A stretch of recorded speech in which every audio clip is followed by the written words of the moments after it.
আল্লাহ তাআলা বলেন ওয়ামা আনফাকতুম মিন শাইইন ফাহুয়া ইউখলিফুহু ওয়া হুয়া খায়রুর রাসিকিন। যে দান করে, দান করলে যে ঘাটতি হয় আল্লাহ তাআলা এই ঘাটতিটাকে রিপ্লেস করে দেয়, রিপ্লেস করে দেয়।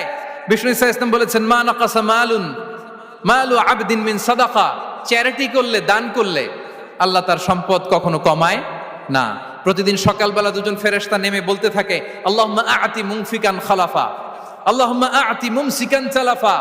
ফেরেশতা দুজন বলে আল্লাহ, যে দান করলো, দানের কারণে যে ঘাটতিটা হলো এটা তুমি মেক আপ করে দাও, এটা তোমার পক্ষ থেকে বারাকা দিয়ে রিপ্লেস করে দাও।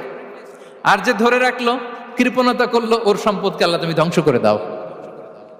ওয়াল ইয়াদু বিল্লাহ। আমরা যেন দান করি। এরপরে বিষ্ণু ইসা ইসলাম বলেছেন বেশি বেশি হজ উমরা করলে, বেশি বেশি যদি কারো সাধ্য থাকে, ফিনান্সিয়াল ক্যাপাসিটি থাকে, বেশি বেশি হজ উমরা করলে তার রিজিকে বারাকা নেমে আসে। সব শেষে হচ্ছে দোয়া করা।